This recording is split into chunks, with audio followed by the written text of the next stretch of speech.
morning I drove out to check on my cattle, I found a metal gate chained across the only road onto my property. Not a temporary detour.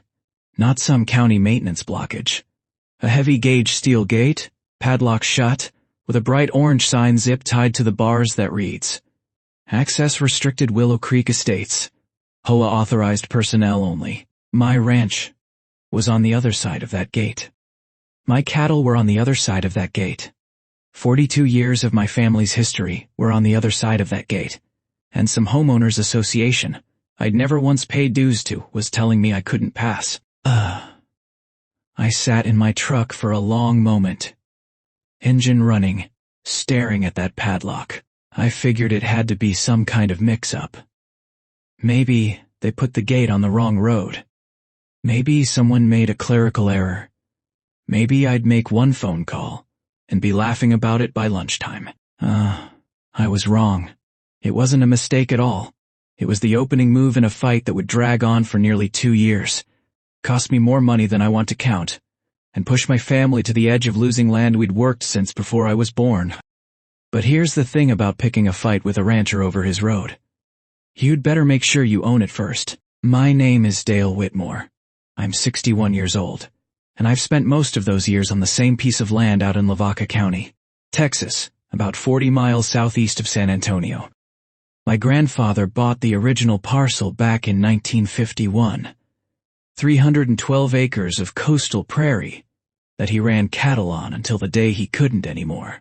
My father took it over in 1978, added a small hay operation, and built the house I grew up in. When he passed in 2009, the land came to me. I'm not a wealthy man.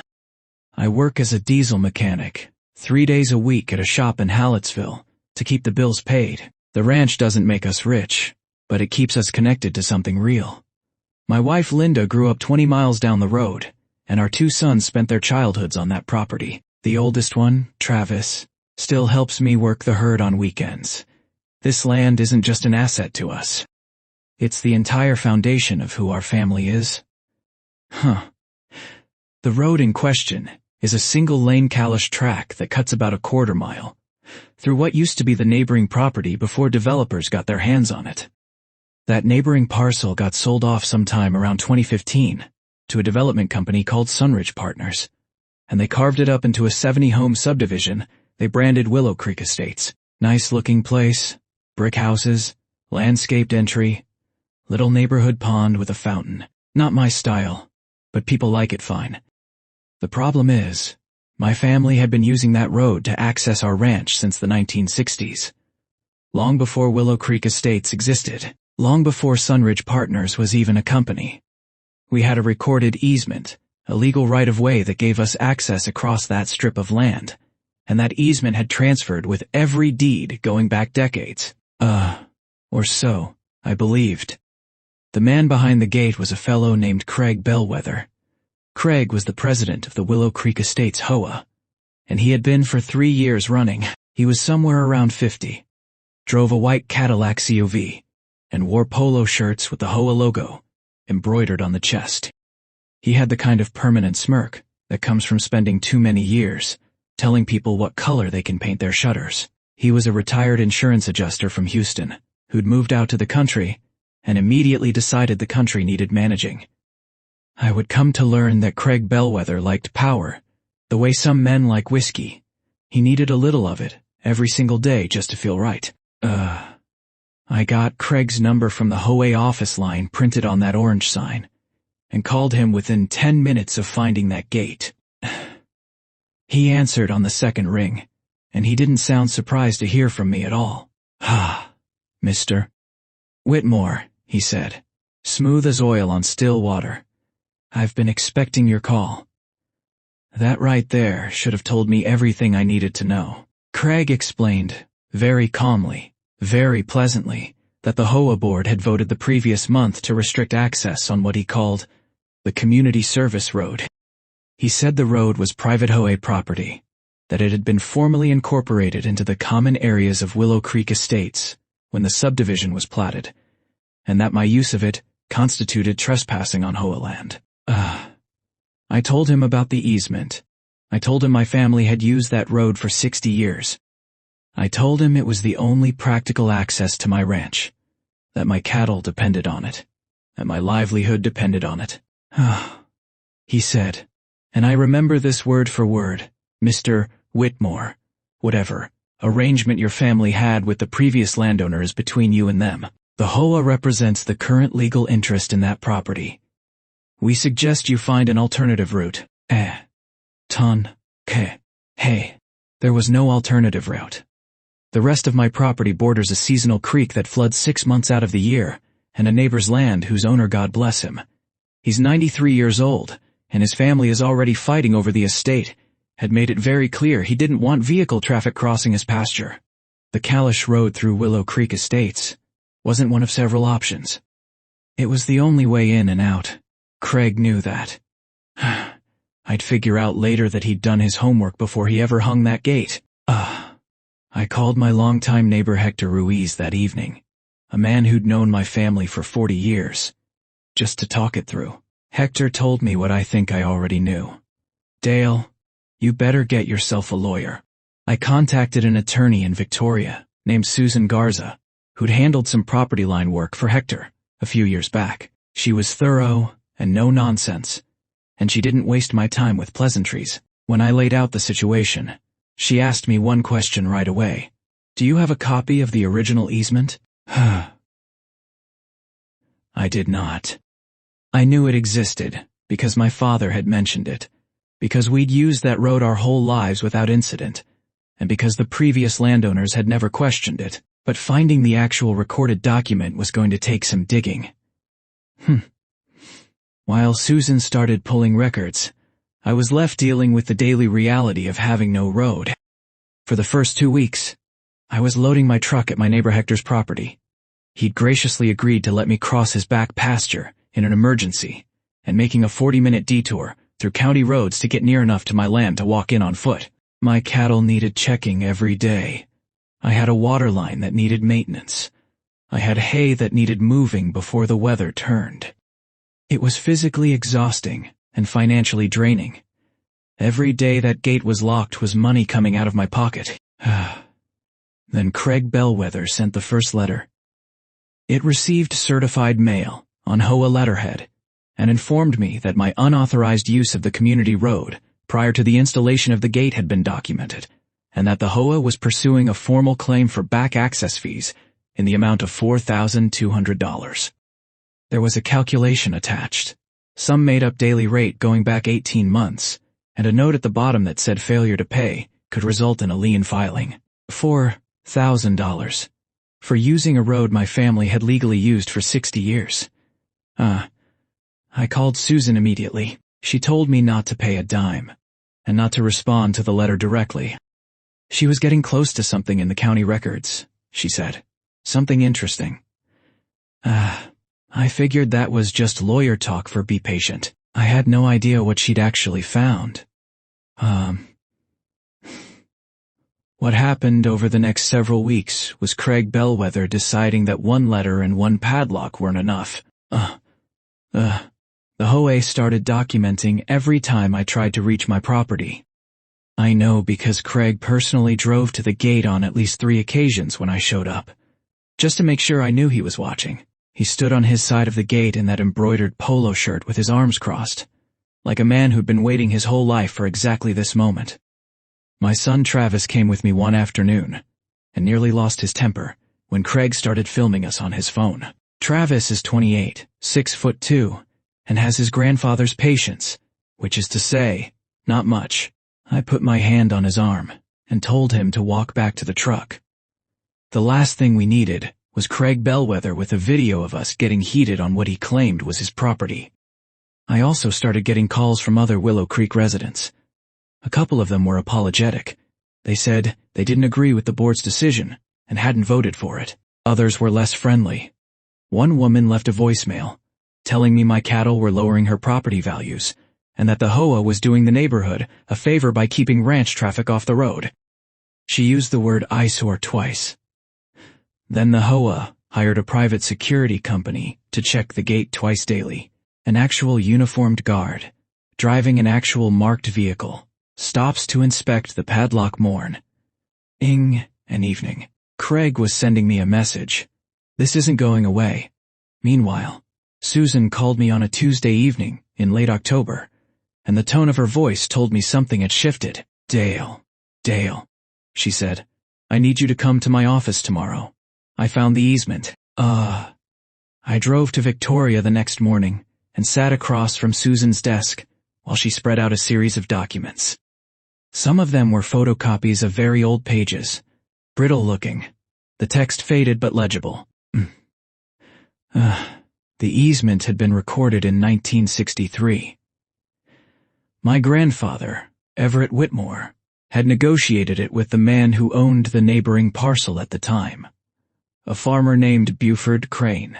It was a permanent, apparent easement, meaning it ran with the land forever, attached to both properties. The Whitmore parcel had the right of access. Any future owner of the Crane parcel was bound by that easement, whether they liked it or not. That was the part that mattered. The easement didn't disappear when the Crane family sold the land. It didn't disappear when Sunridge Partners bought it. It didn't disappear when they platted Willow Creek Estates, a properly recorded easement. Like this one, survives every subsequent sale. Every new owner takes the property subject to the existing encumbrance, which meant Sunridge Partners had known about it, or should have known about it when they bought the land. Which meant the HOA, when it was formed, should have been informed of it. And here was the part that made my stomach turn over. Someone had known. Because buried in the subdivision plat documentation that Susan had pulled from the county courthouse, there was a note in the surveyor's records referencing the existing easement. It had been flagged during the platting process, and then, somehow, it had not been carried forward into the HOA's governing documents. This could be negligence, Susan said carefully. Or it could be something else. She walked me through what she'd found in the HOA's formation documents. When Sunridge Partners set up the Willow Creek Estates HOA, which developers do routinely before they sell off lots, they drafted the covenants, conditions, and restrictions. In those documents, the strip of land containing the access road had been described as a private HOA common area, with no mention of the existing Whitmore easement. The easement had been scrubbed from the record they gave the HOA. Whether Sunridge had done it intentionally to avoid complicating their sales, or whether it was a filing error, Susan couldn't say yet. But the legal effect was clear either way. The easement existed. It was valid. It was binding. And Craig Bellwether's gate had no legal basis whatsoever. For the first time in months, I told Linda that night, I think we're actually going to win this thing. She set down her coffee and looked at me for a long moment. Then let's finish it right, she said. I should have known Craig Bellwether wouldn't go down easy. Susan sent a formal letter to the HOA's attorney. They'd layered up about a month in, laying out our position.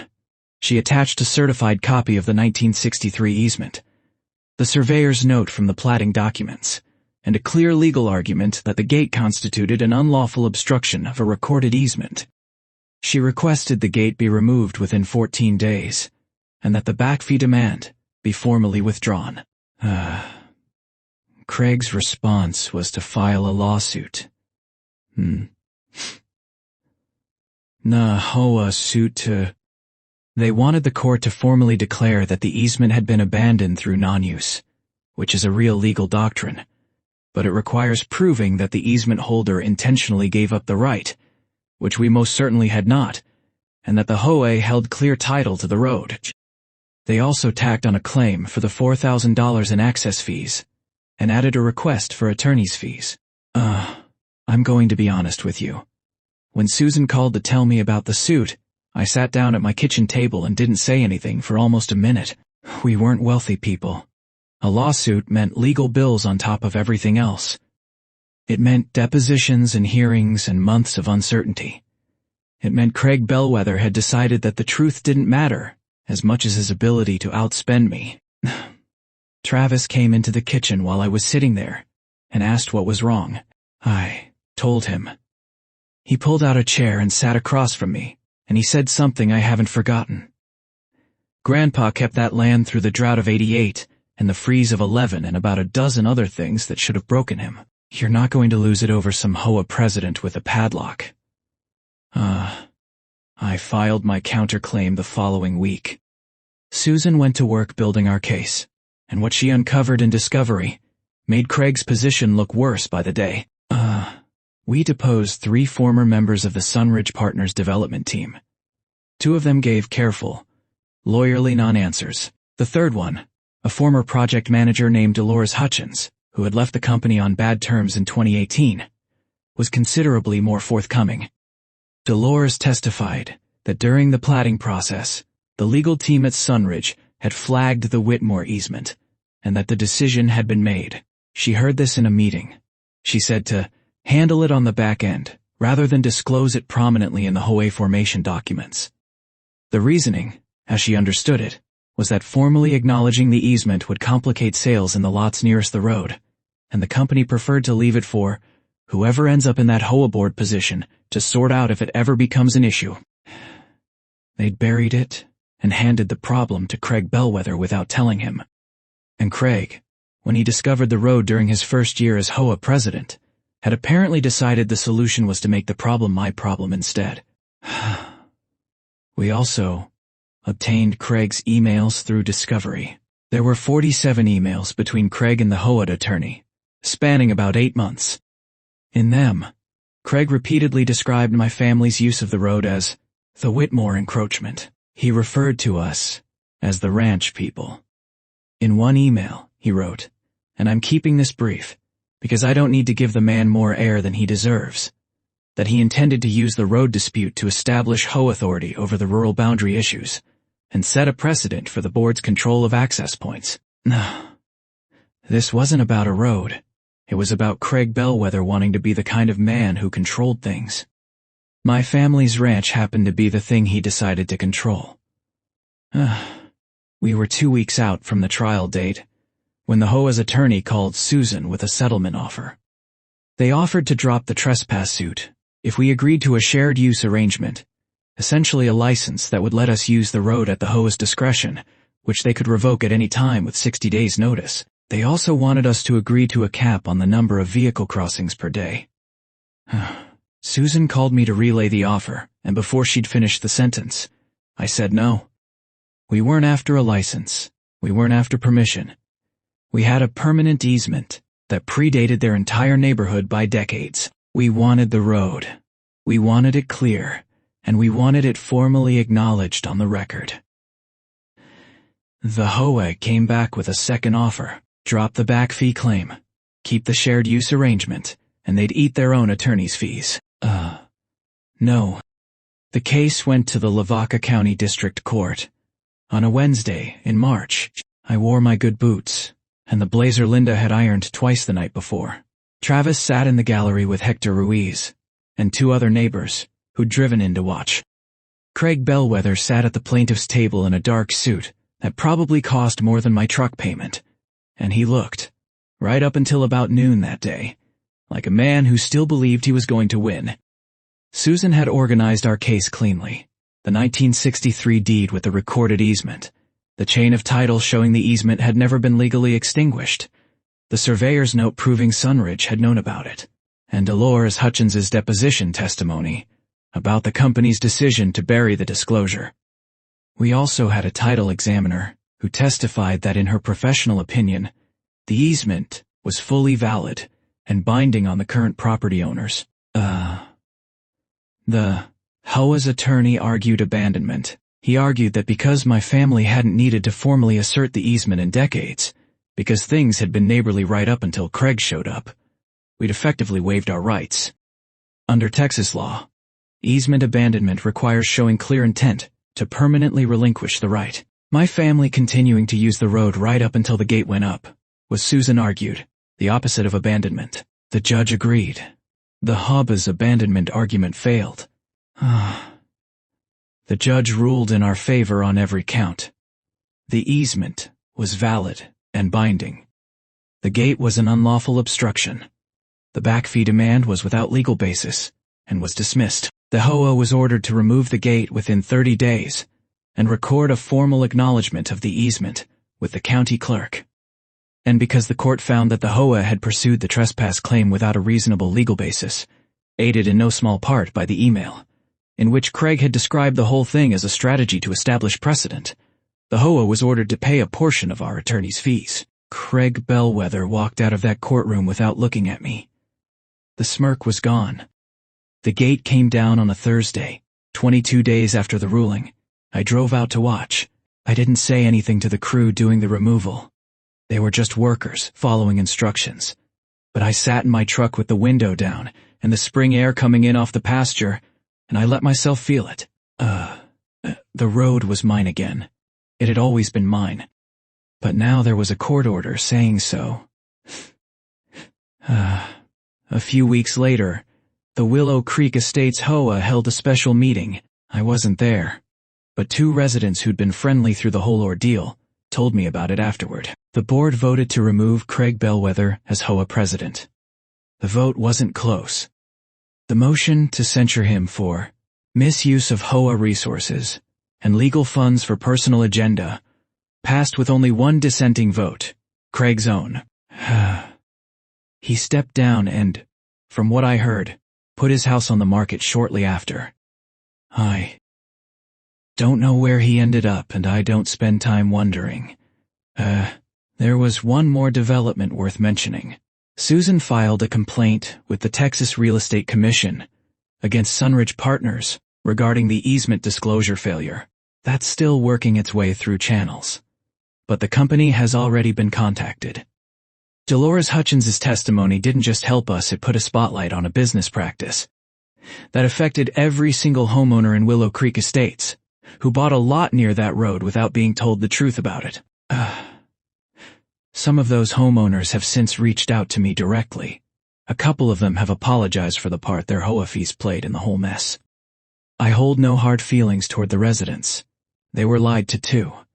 I want to tell you something about that road that I don't think I could have put into words while all of this was happening.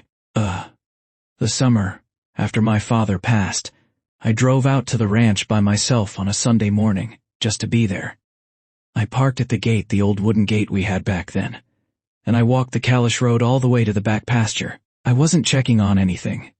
I just needed to walk on land that felt like him. My grandfather had built that road. He'd graded it himself, hauled in the Kalish himself, ran it exactly where he needed it to go, because he knew his land and he knew where he was going. When Craig Bellwether put that steel gate across it, he wasn't just blocking a truck, he was blocking something that had been put there by a man's hands 60 years ago, with the full intention that his family would use it forever. I never wanted a fight. I only wanted to protect what my family had worked for. What my grandfather had recorded at the county courthouse in Favine, because he was a careful man who understood that someday somebody might try to take what wasn't theirs. He was right. And because he'd done things the right way all those decades ago, so was I. If you've ever dealt with an HOA that tried to take something that wasn't theirs, I want to hear about it in the comments. And if you're in a situation like mine right now, if someone is blocking access to your property or hitting you with claims that don't feel right, the most important thing I can tell you is this. Get an attorney, pull your deed, and don't sign anything until you understand exactly what rights you have. The documents tell the truth, even when people don't. Whose side would you have been on? Let me know below. If this story hit close to home, please give it a like and subscribe to HOA Stories Uncovered. Turn on notifications so you don't miss the next one. Because unfortunately, Craig Bellwether is never the last of his kind.